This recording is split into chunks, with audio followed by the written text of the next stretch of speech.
it's been a really important part of fertility on the farm to have the pigs out here, but they do pose challenges.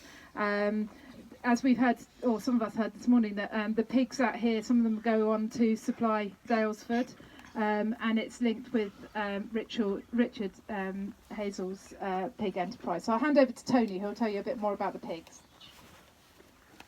Right, ladies and gents, we've changed the system a fair bit in the last 12 months, which has affected the rotation a little bit.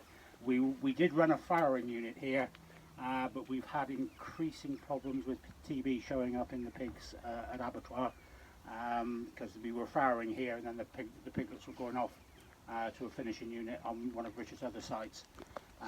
So to get away from the TB issues, we've actually changed this over from a farrowing unit just to a fattening unit. So we're not farrowing here anymore. So pigs are coming into us at sort of 14, 16 weeks of age, and will finish at around about 6 to 7 months of age, around about 120 kilos. Martin the pigman was hoping to be here today, but I think the dry weather is causing him major problems with electric fencing. And pigs escaping. they're not earthing out very well on the dry soils, I don't think. So unfortunately he's not with us today. Prior to the pigs have been here since 2000. Prior to that we were just using conventional sheep on the 120-day rule, plus grass clover lays on a fertility build on probably a 7-year rotation with probably only 3 cereals within that rotation. We're now on a 5-year rotation, 2 of which are grass, with the pigs going on to the grass in year 2 because of the hiccup. The fattening unit actually this year is going on to natural regen rise stubble. And then after the pigs come off, we will then run 3 years of cereals, in theory winter wheat, followed by spring wheat, and using spring rye as our 3rd cereal, all aiming at the milling market. The pigs are definitely doing a very good fertility building job for us. Our P's and K indices are sort of moving upwards all the time. We can grow 3 cereals in a run. What I tend to do, I stockpile the pig manure from where the huts are, and that will get spread onto the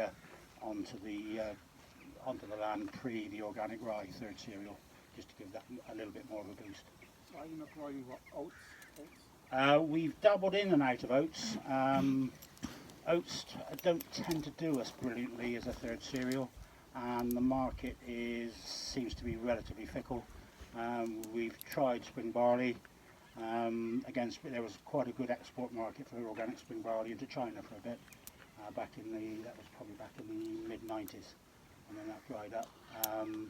So we've sort of, rye does tend to work fairly well, and one thing I have found with the pigs and the increased fertility, it's also increased my weed burden. So my weeds are also more vigorous as well, particularly charlotte and wild oats. Wouldn't that be a reason for growing oats? The organic rye is the only thing I've seen outgrow charlotte. It gets to about sort of 4'6", and then the charlotte just gives up. So I'm sort of I'm tempted to switch to winter rye this year, just out of interest. We'll see some organic cereal crops in a minute, and you'll probably see the reason why. So I mean the system suits us very well. We don't own the pigs. We get a rental income from the pigs, but the biggest asset to us is the fertility build that the pigs are giving us. The biggest downside is compaction, and when you're taking students round probably in the middle of January and talking about soil health, and you walk up to the pigs and you're up to your knees in mud, it does take a little bit of defending, and we're definitely seeing now that we're on sort of coming up to 4th rotation of the pigs around the organic area, that the compaction around the outsides of the fields isn't going away totally. After the 1st rotation of the pigs, you could see bits of compaction in the 1st crop just after establishment, and then by harvest you couldn't really see an awful lot of problem. 2nd rotation it was lasting a bit longer. 3rd rotation it was probably taking a couple of years to right itself.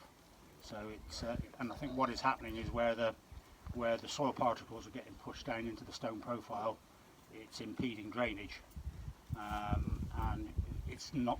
We can subsoil down to probably in some parts of the fields only. You've only got 4 to 6 inches of topsoil, and then we're onto stone. Other places we're down to sort of 9, 10 inches. So we try and subsoil as much as we can, but we obviously can't get into that stone layer. So it's just a question of time for it to right itself. If the pigs are on for a year, you get 2 batches through each paddock. Because we've switched the system. There was a slight switch beforehand because Richard changed his system and tried to sort of farrow just on one side. So we went 3 years ago. We went from a farrowing unit to a fattening unit. We then went back to a farrowing unit, and then we went back to a fattening unit again. So the whole rotation has gone fairly topsy-turvy, and I've gone from having 30 hectares of organic grass lays to sort of 5 hectares of organic grass lays within a relatively short space of time on the back of it. When it was driven by farrowing, it was obviously the speed of farrowing was how quickly they moved around. When we get to when the fattening system gets fully in place, they will effectively be on the field for a calendar year, because obviously with the fattening system you can sort of move it when you want it moved, rather than depending on the speed of actually pigs giving birth. But if you're putting them on the ground twice in a calendar year, are you going to run into a worm problem? No, I think that the pig-wise they're fairly happy with that, and they would effectively use this area for a year. So the plan was, and again because of the blip in the rotation, they moved onto here in just before Christmas. The plan was to use this half fairly intensively through the winter period, and then move on to that half through the summer period. Again, because of the winter weather and the sort of speed of farrowing, etc., and changes in Richard's business, they haven't sort of utilised that area totally. So we've still got pigs on there because it's been so dry. They haven't been able to dig the weeds up either. So I think what we'll end up this year is we'll probably put 3/4 of this field into winter wheat, and the bit at the far end will go into spring wheat. So I think the organic part of the rotation is always flexible depending on the pig side of it, and it's pointless not having the pigs on here for long enough before we move them on. So I'd rather sort of put 2/3 of it or 3/4 of it into winter wheat, and then the rest into spring wheat. But it's just a question of getting everything back in balance, which will hopefully come right by next autumn. And the TV is not dairying or bovine? What sort of TV? It's bovine. We have a healthy bird population, but we also have a healthy badger population. We had some grazing cattle back in the system 2 years ago, when we had a new building put up, which you'll see later with David Main. Of those 25 cattle that we brought in, which were basically dairy beef cross steers, we had bought a batch of 25 in, lost 9 of those to TB. So we stopped doing that. We are now back rearing calves, and I had a calf went down with TB last December. It had never been out of the shed. So whether that calf actually had TB when it came on holding, or whether it picked something up within the shed, we're not sure. But we've done some fairly major works on the shed, which you'll see a bit later on. So I think it's about, in my opinion, not necessarily the university's opinion, badgers are the link. But we also have a big deer population. There's a deer population that moves through. But the deer don't tend to get involved with it. Well, as soon as the deer see a field with electric fences, they tend to steer clear of it. So I don't think you're going to get the crossover between deer and pigs so much. But yeah, there's badgers everywhere, aren't there? Yeah. Yeah.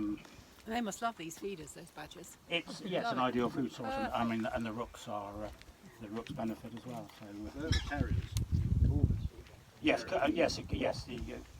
The birds will be carrying it as well. So Pigs don't suffer from it. So They do show they Shows in the abattoir. yeah, it shows up in the abattoir. It doesn't affect the pig, but it does show up in the abattoir, which then obviously starts to affect outlets that Richard's selling to if he gets so Richard is highly nervous about it, and there's been various discussions with the ministry on the way forward, from ranging from blood testing the entire pig population. It's endemic in Yes, to quarantine, you know, to sort of having a no pig period for 90 days and then restocking, which we went through 18 months ago. So it's ongoing. Tony, can I move over to Yep. Christine, who's also talking about pigs a bit? Thank you. We're hearing more from Tony in a moment, so. Okay, thanks very much, Nicola. I'm Christine Watson from Scotland's Rural College up in Aberdeen, and I just want to talk to you a little bit about some work that we did funded by a DEFRA Link project. So the industrial partner in that was BQP, the pig company, with Newcastle University and CEH and SRUC. And we were looking at trying to trade off animal welfare and environmental implications of outdoor pig production on the grounds that, you know, these guys out the back of these pigs come sort of 2 or 3 times the amount of nitrogen that you would put on a winter wheat crop, and of course it's not distributed evenly, and so if you can change the way that the pigs behave and the excretory patterns, you stand a chance of being able to even out the distribution of nitrogen and of course phosphorus and other elements across the field, which would, you know, be a good thing in terms of trying to reduce environmental losses. The other thing we were really interested in was what we could do to keep the vegetation, because, you know, pigs love to play and love to dig and basically love to root up most things that you can plant. So we were looking at alternatives in terms of changing the vegetation and also changing the way that the paddocks were laid out. So one of the things that we did, because in a wetter year than this, there would be a lot less vegetation on these fields, I'm guessing. Yes, very much so. And so we tried growing a number of plants that we thought pigs might not like, to see if that slowed down the way in which they destroyed the grass. So we had things like chamomile, which actually it did slow them down a bit, because they didn't seem to like the smell very much.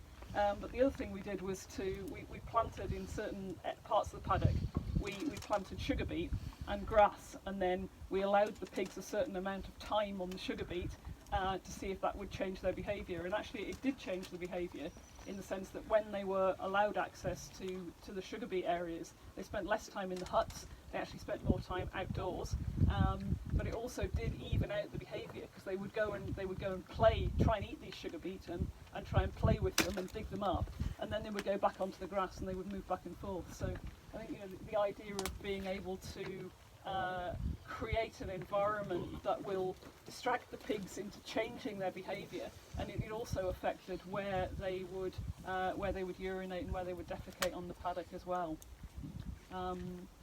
As part of that project, we also were interested in looking at the greenhouse gas emissions from outdoor pig production, and we measured, with the help of CEH, we measured nitrous oxide emissions, we measured ammonia emissions, and we measured carbon dioxide emissions from the plots.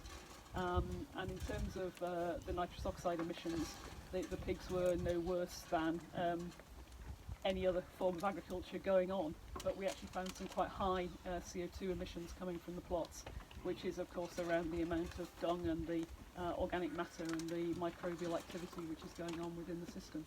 So I think, you know, outdoor pig production is a challenge in terms of trying to marry the production and the environment and the welfare. But I think it's maybe just a little bit of creative thinking and the kind of thing that agroecology likes to do, around how can we change the environment and therefore how can we change behaviour. Good. We can move straight over into the arable now. So we're going to go through. Yeah, sorry.